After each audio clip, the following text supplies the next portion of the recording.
Welcome to Life After 40 Conversations with Philip Blackett. This is a space for honest, thoughtful conversation about midlife without the hype, without diagnosis, and without pressure.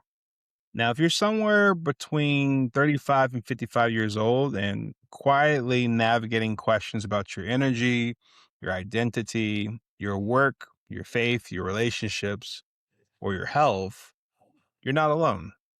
Midlife can often look stable on the outside and feel unsettled underneath. This show, Life After 40 Conversations, exists to do one thing well: to give adults in midlife language, clarity, and calm perspective for a season that can often feel confusing, lonely, or silently overwhelming. This show exists to help you feel seen, steady, and less alone as you navigate the second half of life.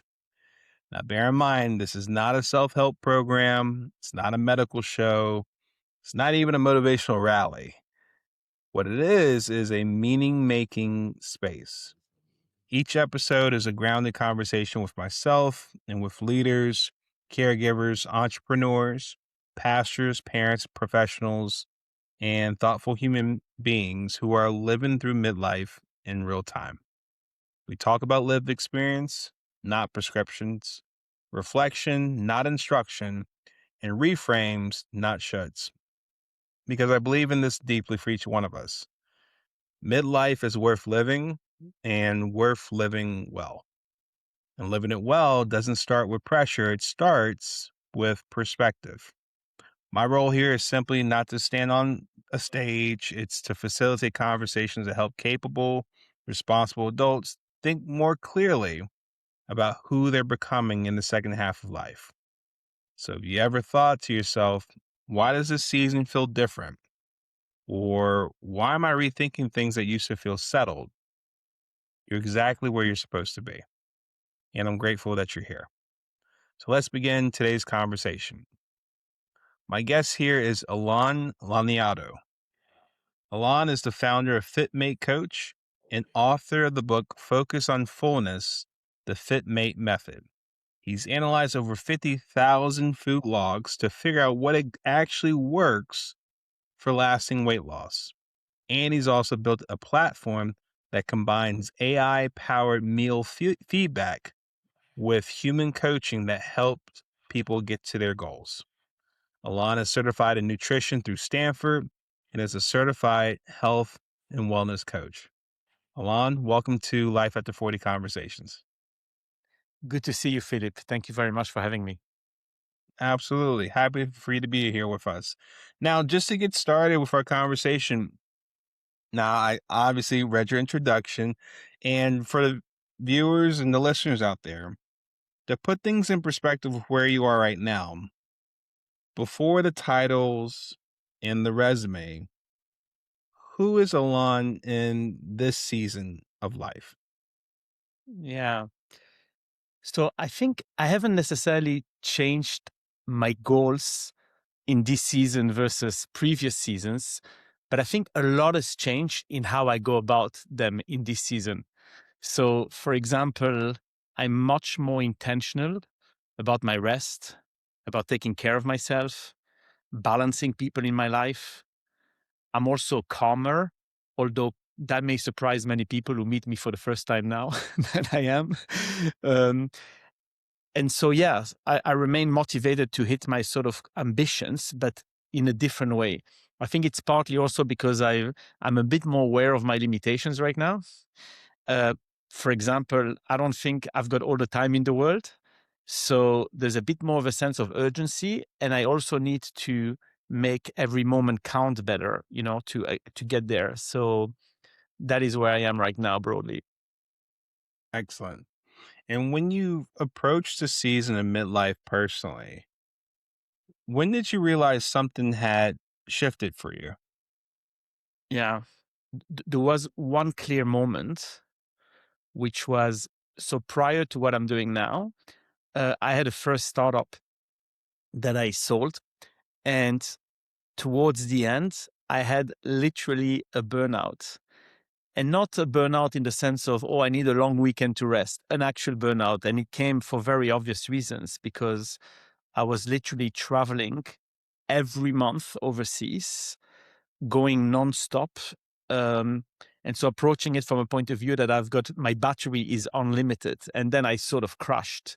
Um, and I think I realized at that point that if I was sort of to do it again and do another startup, for example, which, I did, I don't think I will be able to last as long. I don't think I'll be as successful in the way I do it. And more importantly, necessarily happy the way I do it. And so I decided to think, well, how can I approach it differently? Even though I'm going to do the same thing, the goal being the same, how do I do it differently? Um, One thing that helped along the way was that the first experience helped me grow also a little bit more confident about what does it really take for me to achieve what I want, what are certain elements of success I've learned, and cutting through the noise of things that maybe matter a little bit less. So for example, working through exhaustion, you Hmm. know, is a natural reaction the first time, but is not necessarily the best way to go about it. And of course, happy to talk more about different things, but yeah. Absolutely. And so during that period, what did you notice, like what used to work for you? And I think you might have touched on it a little bit as far as being able to go on flights overseas and on a moment's notice almost, for an extended period of time. During that period, or maybe another period in that same frame, what used to work for you that suddenly didn't anymore? Yeah. Maybe building on what I said, uh, what I realized really doesn't work is the approach of the marathon. The marathon is an approach where you go, I'm just going to give it all until I can, like work as many hours as possible, and then I'll just rest when I'm exhausted. Like I'll take long holidays, etc. And that approach just didn't work anymore because I just got exhausted faster and faster. So I actually had to change, for example, that one. And what I'm doing now is an approach that I've learned from kind of research actually is a sprint and recover approach, meaning rather than say take your year and go like I'm going to work x hours a day and then I'll take a holiday. No, I sprint, so I work hard during a day, but I take all the measures to recover more frequently, meaning good rest Mhm. at night and other stuff that I do, a few protocols that allows me to sort of reset every time. That was essential in order to get going. That's great. One of the notions that I grew up, kind of culture kind of taught me was this whole notion that, you have to hustle hard to get what you want all the time. And a common phrase that kept coming up was, hey, I can sleep when my life is no longer here, when my life is over. At that point, I'll sleep. But until then, we keep working regardless, no matter what. Um, so I resonate with what you're talking about there. Yeah, and And I'll just say so, one thing on that one, just quickly, which is sure. interesting, is I read this book called Why We Sleep. And it was very interesting because, many of us have in mind certain uh, big leaders in life that have worked and only say they sleep 5 hours. What many of us don't know is that many of them had ended up with dementia just Wow. because they didn't sleep so much. Yeah, so many people that we associate with, oh yeah, these are warriors. I'm a warrior too. But then nobody tells you what happens, when they're off the scene. And yeah, so that was a wake up call for me when I read that. Yeah, no, I appreciate you sharing that because I think for a lot of people, we can't see too far in the future as far as, hey, like when we get to a certain age, if something happens, the question may become, well, what led to it? We can't Yeah. properly, accurately attribute, hey, the reason why I have this chronic disease is because of things I did many, many years ago. And it just became a habit, or the type of foods I was eating. Or to your point as well, my work schedule was so around the clock that only 5 hours of sleep, that over time, that has a cumulative effect. But because we can't connect the dots so clearly as far as what happens and what caused it, it makes it tough for people, especially in midlife, to say, hey, I should probably take more seriously what I do on a day to day basis because that can very well contribute for something I don't want later on in life. Yeah. So, what would you say surprised you the most about midlife in that season? Still building on what we spoke about, I still think that more output mean more outcome, in the sense that, you can't go to the other extreme and say, look, in order to take care of yourself and to keep going, you just need to work smarter, not harder. Unfortunately, I didn't experience that worked. But what I did notice and surprised me is that there is definitely a tipping point, meaning there is a point at which um, it is probably better, still talking about recovery, to stop at some point, because the quality of your decision, that's what surprised me most. The quality of my decision ended up being better, even though I quote unquote have less outputs. I'm doing a few more tasks because I am restricting a little bit more what I do every day now, but the quality of my decision get better, and therefore the outcome of whatever I do is actually better. And so the choices I do have are more consequential in terms of achieving kind of what I want. So as an example, say I need to, I'm going to take a task that many of us can kind of resonate with. Say I need to reach out to prospects for whatever thing. We all need to reach out to certain prospects in life. You can go quantity. I'll do as many, and I'll stop when I'm tired and I can't wake. I can't keep my eyes open anymore. Or you pause and you think a bit more clearly. Wait. Before just I'm rushing through that treadmill, what is more likely to work? What is more like, who are the types of prospect I've got more chance with? Should I give it a shot first before opening it up to too many? And yes, that may take one more day. Yes, I will go slower. But if I hit the right one and I find the right type of prospect, then I'm much more likely to be successful in that path. So I'm just taking better path, if that makes sense. Uh, Hmm. it does require a certain level of maybe confidence to say, going slower, doesn't mean that I'm behind or something like that. It just means I'm just not taking even a step back to take two steps forward, as they say. I'm just taking a step forward, but just slightly slower to go to the right path. Yeah. So that surprised me more, that it actually does work, to do that. Hmm. No, of course. I think what you're saying, it made me think of the whole sense of, hey, what's more important, like being ahead now or being in the race longer? Yeah. Right. So oftentimes, we can kind of compare ourselves with somebody that's on that same sort of stage at the same sort of level, or maybe a little ahead or a little bit behind. But then at the same time, you're also thinking to yourself, okay, my level of work may be different in quantity compared to the other person. But if you're taking like a more long term approach to this, your way of approaching this may help set you up to be in the game for much longer, Yeah. especially when winning is not so much where you are at this current moment, but where you are in the future. Yeah. Absolutely. So, what would you say? Like, what did midlife force you to stop ignoring? And what changed once you paid more attention to it? Um, like I said, first, I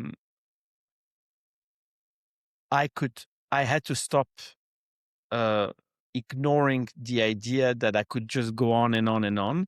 And also that whether or not this is working for me. So is this deal working for me? So is there a better way to go about it? And I think the big change than I did at that point is that over a span of a few years, and it did take a few years, you can't change overnight. I think I've managed to successfully put a number of protocols in place in my life. Um, that took a while. You don't change things overnight like that. It's like learning a new language. Mhm. Protocols around, yes, sleep and recovery, which, I'm happy to share, but also other areas, nutrition, physical activity, all the usual. So to speak, um, what I learned was that it took a while to put them in place, and you go one by one. But the beauty is that if you are intentional about it and you are a little bit patient, at some point it becomes almost a bit of a new you. And then you look at yourself now versus like a few years ago. You're like, Jesus, I actually succeeded to do that. It took a while, but I'm like, I'm not the same person I used to be. It took a while, to put that in place. Yeah. Mhm. And so something that I picked up on with your answer there was the number of protocols you put in place, right? Um, I'm curious if you didn't get around to putting those protocols in place, which we can talk about next, what do you think it would have cost you to keep going the same way you had been doing before without making a change? I don't think I'll be able to sustain my second startup. It takes a while to put in place a startup. It takes, once you start, it's a few years and you need to keep going at a very high pace, especially as a founder. There's a lot of decisions you need to take. You need to stay focused. Um, and doing that at the right pace, I think would have been hard, if not impossible, for me and for other friends of mine that have lived through the same thing. So, first of all, my goal would have been compromised. That's Okay. number one, I think. The very goal I set myself to do, which I thought I could do in another way, would have been compromised. Second, I think the way to reach the goal would have probably made me less enjoy the ride. Mm, Okay, enjoying the ride means, I'm not in a mode now of, yeah, I'll suffer now for this future prize. Like, I don't want to sound cheesy in terms of the journey matter as much as the destination, but the journey does matter as much as the destination. Uh, just hoping for at some point, I'm not even sure this works, like that moment that comes, that end destination prize. I almost realize if I'm not feeling it right now, what's the sort of point? So kind of the enjoyment part. And now also I'm in a different stage of life where I've got kids. And I think that I got when my kids, like in my first startup, my kids were still, kind of non-existent or young. I mhm. almost could get away with, oh yeah, they're young, so it sort of doesn't matter. And being a good father and all this stuff, doesn't matter in a way. I'm thankful for my wife as well that she covered for me, so to speak. But so whilst you can get away with it when you have no kids or when they're very young, once your kid gets to a certain age, that's it. They're there. They need you. You need them. And if you want to make this work and add to your responsibility, that would have been compromised, you know? And, you'd think, no. These things come naturally, you'll find a way. I'm not sure, few years can pass by very quickly if you're not, on the last point. I think few years can pass by very quickly where you go like, no, it's fine, it's fine. I'll be more present later. I'll be more present later. I just need to focus on my task right now. If you do that too long, before you know it, you may regret that, and I don't want to be the one regretting that. Me neither. It's I think that's the type of experience people need to be more aware of as they get older. It's just you're oftentimes making a gamble. Some people say it's educated guess, where you kind of making a gamble and say, "Hey, what I got working right now, work wise, at this particular time, I have to do it this way for this long, and I'm betting that I will be able to catch up on the time with family on the back end." When I've achieved a certain thing, when I got the funding or when we went public or when we achieved this certain goal here, then hey, look at what we're able to do now. And I've seen a number of stories where that didn't pan out the way that people wanted, whether it's something that happened with the spouse or the kids, that relationship's no longer the way they were hoping to. And I think I resonate with what you were saying there too, because as a father myself, I realize I only have so many more years with my kids with me before they go out in the real world. And they're of the age where, like you said, you can't get away with not spending time with them. It's like they listen, they talk, they want to be with you, they remember, right? I don't want my kids to have daddy issues later on. I want them to have great memories. And so that caused me to kind of reevaluate what my work is like because I want to spend more time with my family, especially knowing that I sort of have an expiration date on the amount of time my kids are going to be here. And then as well, I want to make sure when my kids are no longer here, I also have a great relationship with my wife as well, because she ain't going nowhere. And so I want to make sure that we're going to be together afterwards too. So um, that definitely made me think some things for sure. Um, Amazing. Amazing.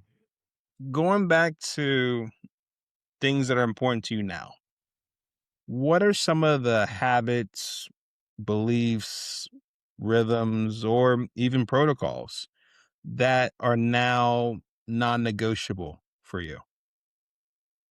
I think the one that almost was at the foundation of all the others, because I think without it, it's a little bit harder. It doesn't mean that you need to not do anything else, but it's sleep.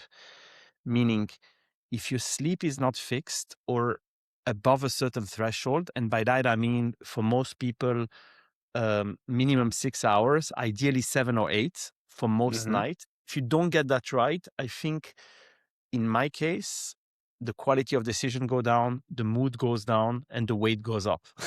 All right, because you're just more hungry, for example, if you don't sleep. And weight matters in and of itself, I think, for me, for other things. But getting my sleep right, but getting the sleep right is unfortunately the one that is not an overnight fix. Like this, there's very good research, by the way, showing what you need to do, and we don't need to get into it. But the one that really worked for me, but it required, and the reason I mention it is because it does, nothing comes for free. There are trade-offs to be done, right? So to get that, I had to give certain things away. In my case, the two things I needed to give away, the number one, the research shows that the best method to sleep well is to go to sleep at the same time and wake up at the same time. In my case, it's 10 o'clock. 10 o'clock, it doesn't mean also, oh, Friday, Saturday, I can go to 1 a.m., right? I've been the unpopular guy in the party telling my wife we need to go now. But by now people are aware of it. Yeah. But it does mean having to make those choices, right? So something's got to give. Um, we can talk about that, but I think once you get the reward of these things paying off, it's much easier to make these choices. You need just to give it a chance, right?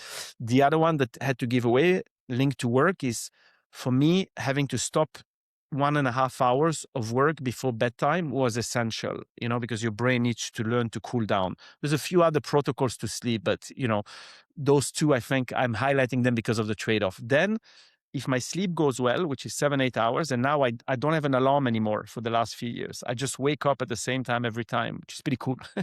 um, I add a meditation layer. And again, it's not about doing it in one go. I started with 1 minute using one of the guided apps, then 5 minutes, etc. And now I'm at 20 minutes roughly unstructured meditation by myself. You need to learn, and I do it in the morning because I remove the choice, right? If you say, oh, should I do it now or not, I'll postpone it, right? So there's Mhm. very good books about building habits, right? And one of them is to anchor things at the same moment every day and before you need to take decisions. So I wake up, I just do it, so no decision done, and that ensures that I do it every day. If I do that, mood goes up, concentration go up, quality of my work goes up for sure. Then definitely exercise almost every day, whatever that may be. I think moving your body is essential to keep the mood going, the concentration coming up. This was essential. Working on healthy nutrition. For me, it meant cutting sugar, cutting most nights alcohol. No need to go in extremes. There's ways to moderate. I've got a bit of an addictive personality, so I had to go a little bit further than others by literally cutting it off almost.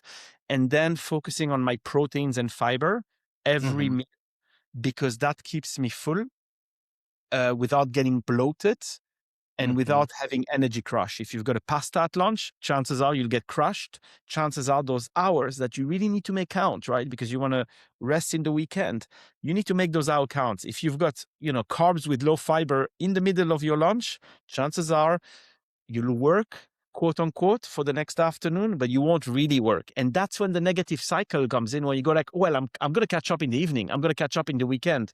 But if you set the stuff in place that prevents you from being unproductive to begin with, and nutrition is huge in that, then you set yourself more for success to limit your sort of work invading the extra time. The extra time is for the recovery. Okay.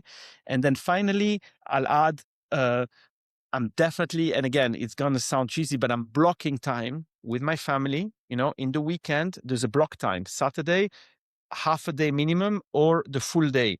Nothing, nothing's going to go wrong doing that. Yeah. And it's then about quality time. We do the same, with my wife about our date nights. We fix them to make sure it's, by the way, we don't need the robotic life, but planning really, really helps because you don't leave it to chance again.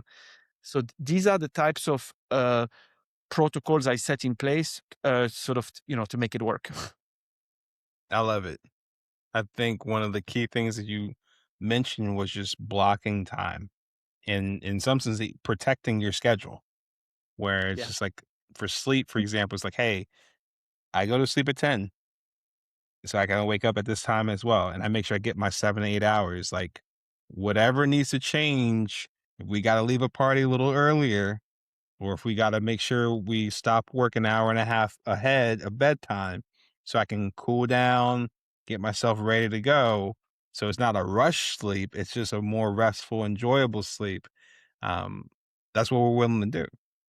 And I appreciate Yes. also you talked about as far as the kids, date night, and this sort of it doesn't sound cheesy to me where it's like if it's important to you, you make time for it. And by making time for it is like, okay, I'm blocking out this time on my calendar to make sure nothing gets in the way of something that's important to me. Yeah. Um, and so I really like that. And some of them, for example, kids, I don't think it's necessarily a trade-off of, oh my God, I now need to take care of the kids. The kids are a bit older. You can structure your life around making this also your rest time. For example, I'm fortunate to live in California where hiking is a big part, but in fact, you can do that anywhere. And if you structure many of your family's activities as things that are also not just I'm with my kids, but it's rewarding for me, you can Hmm. get a double whammy in actually using that time to make it work for everyone.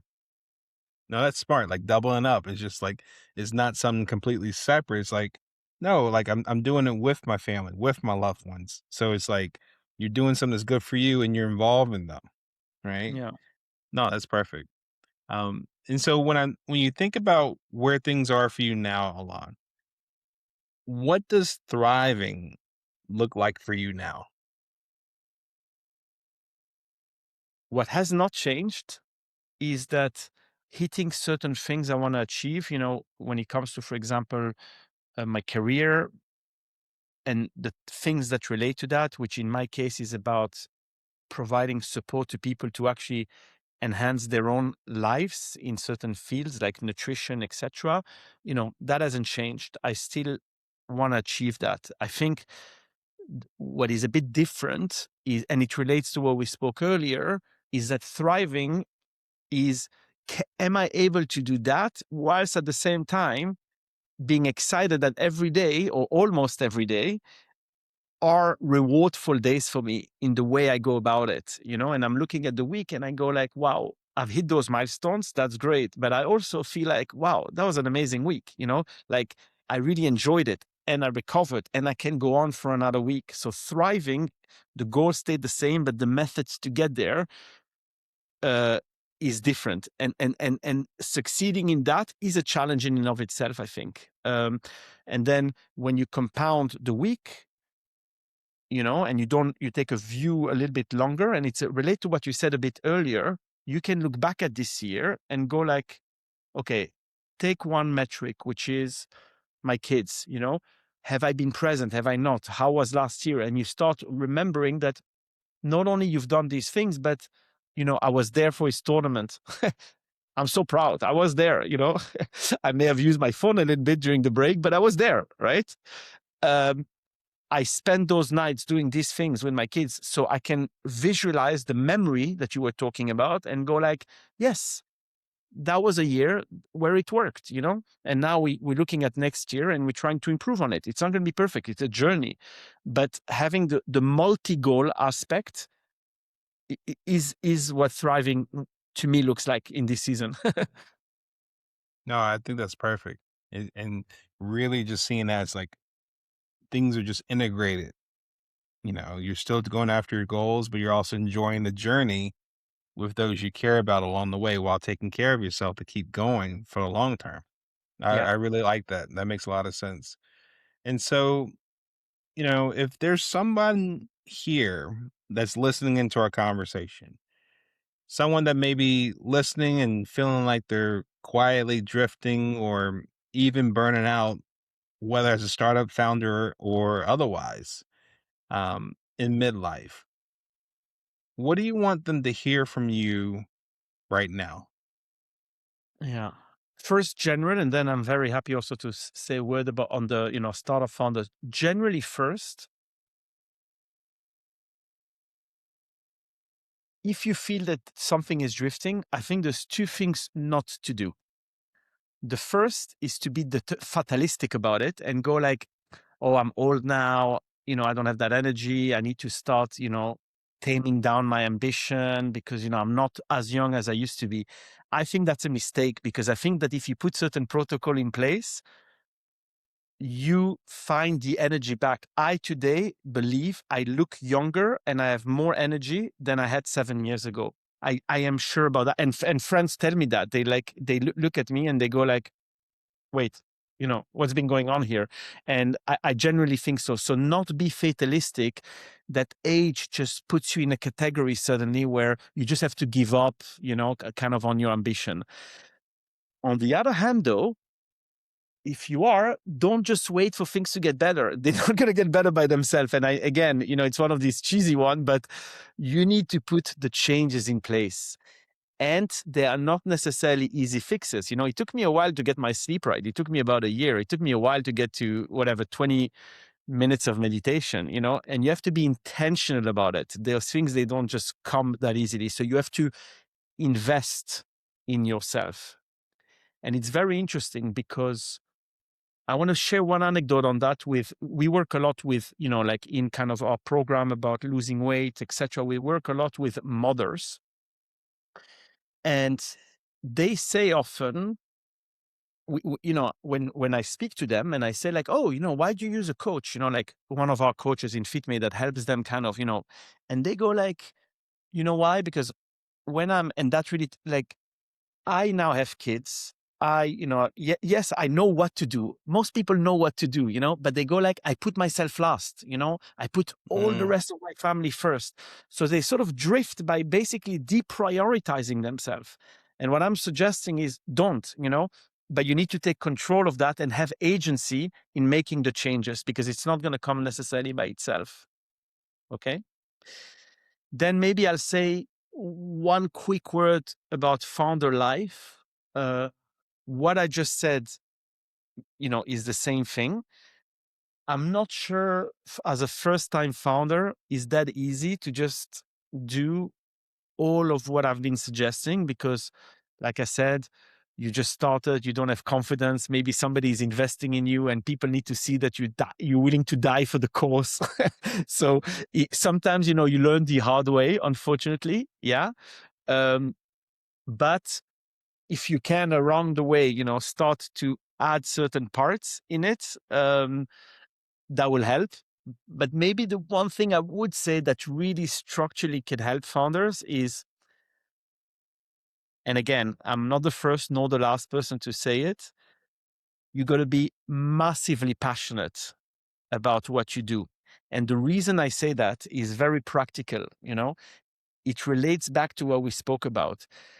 It cannot feel like work what you do. So take my example. I'm obsessed with anything to do with nutrition and all these areas. I'm obsessed about it, right? And so when I'm thinking about it in the weekend, in terms of what new service we can add or whatever that may be, it doesn't feel like work to me.